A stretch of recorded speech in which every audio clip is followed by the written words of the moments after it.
Yo, what's up guys? Welcome back, man. We're here today with that live reaction to that Overlord. Yo, it feels good. We're ending this shit. Bada bing, bada boom. We're finishing all the episodes to this fourth season, fourth installment of Overlord. What did we learn from that episode? I feel like I didn't really talk about that as much, or maybe I did. I don't remember. It's been like maybe 2 weeks since I've last seen Overlord, but that showed us, right, with the red dude with the gun, that there's other players here, bro. I ain't gonna hold you, because like, in a sense, like, is that another player? You know what I mean? Is that another player? There's so many questions. Who is that? Ah, shit, okay. Could it be a player? Yeah, you see?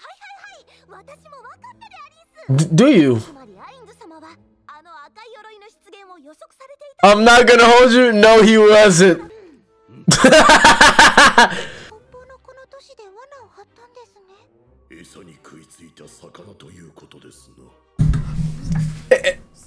Yo,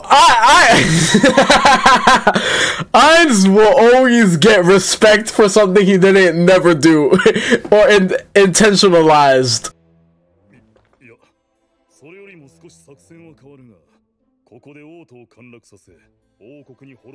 Oh. Ah, okay.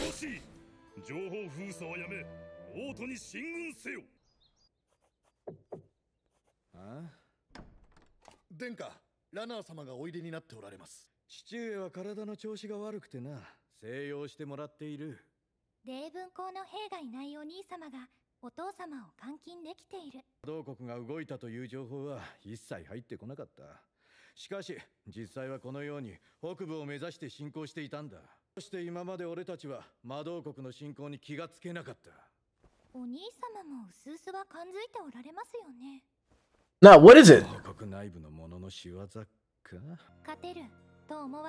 Hell no, you can't win. No! Bro, you can't win! So just give up.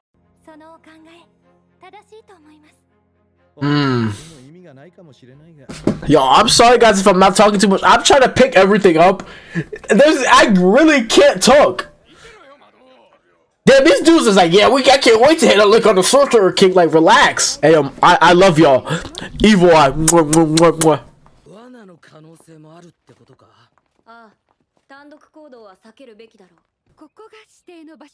What is this meeting place though? Yeah, this is a trap. What do you mean by that? What do you mean by that? Oh my gosh! Yo, he got it, bro.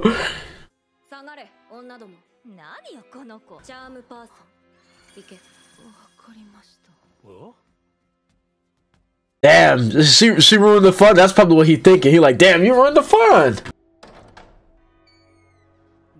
Who this? Oh, y'all look cool. I like her with that big hat. Oh, see fire. She on like a magic. Ooh. Oh my god, bro, is dick riding all you do? No, I'm saying you literally got that nigga dick in your mouth right now. I see it. Huh. Damn, she rude. Oh shit. I think that is them actually. That's the first thought that did come to my head. I feel it. They're genuine. They're like, hey yo, what? I refuse.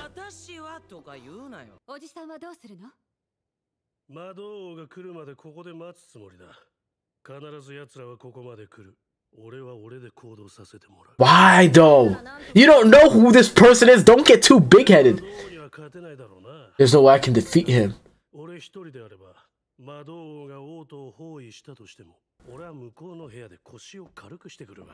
Oh my gosh, this dude is a menace. I'm going to unload. I see what he's saying actually. Yeah. Alright, it's not that he's being cocky per se, but it's more so like it's more convenient for him to be alone rather than having others there.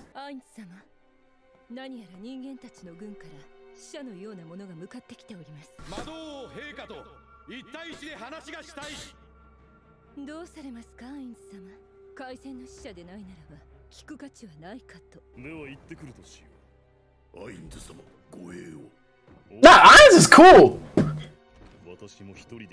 Yeah, exactly. Yeah, why are we gonna come guard it up? And Ainz is already as broken as he is. Like, he's good, bro.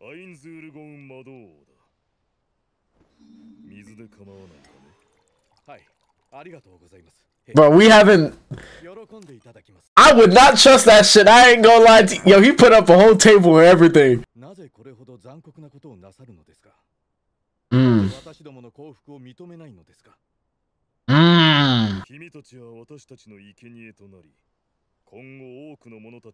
I see why Ainz is doing it, and it does make sense. Because in a sense, right?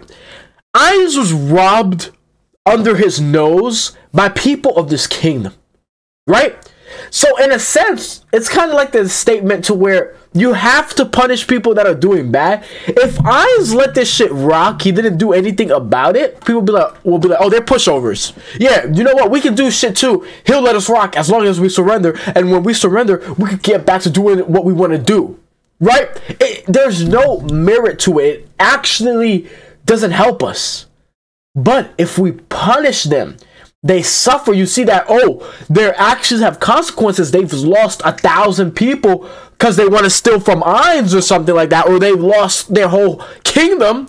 That'll stop them.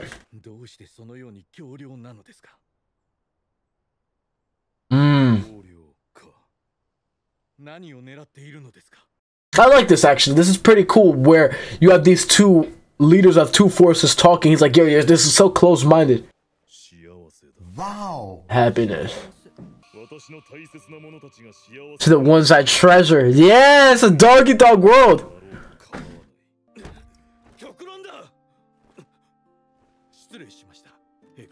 Oh, this is fire, yo! Yo, I love Overlord for this.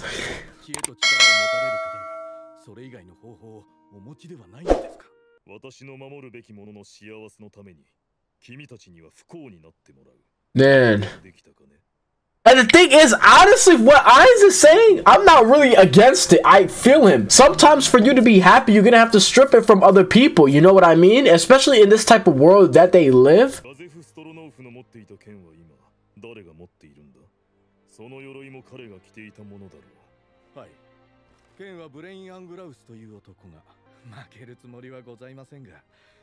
Now you're gonna lose.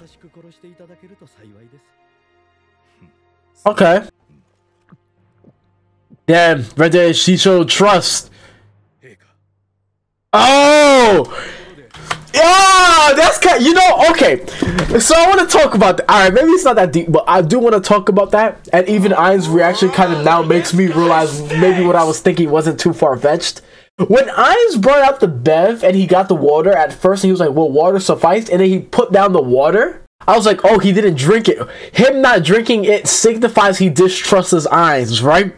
Because it's like, how are you just going to trust water? He could have poisoned you. It could have been anything. But at that final moment where they're talking, and he's like, hey, yo, F this shit, he just drinks it. He gulps it down, bottoms up, the whole shit. He says, thank you. It was delicious. And Ainz is like, huh? I don't know. I feel like that was kind of cool because it showed that there was a trust there. He was like, I trust you. I trust your word. I don't know. I do like that. I do like that a lot.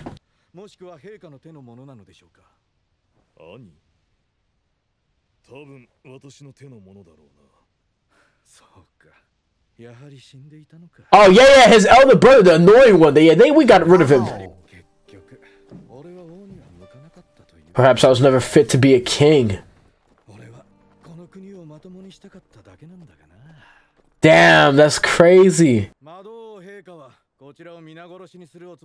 Yeah, so just be on your shit.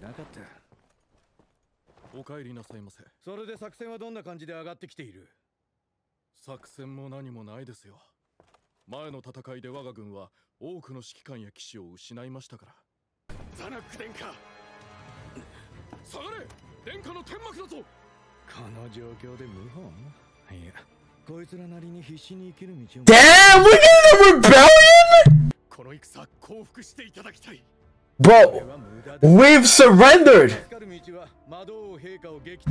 We literally surrendered, my boy.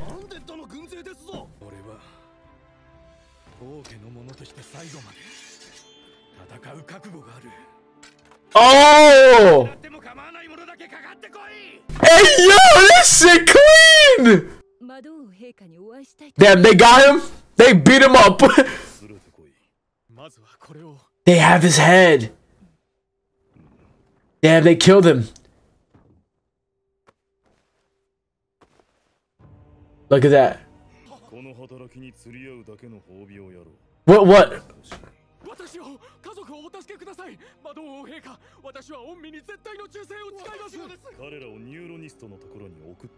Oh my god! Make sure to tell them not to kill them unless they beg for death. Yo, that shit is so crazy. They're not getting they're not gonna be. This is where I kind of draw the line with Ainz, right? Because it's like, yeah.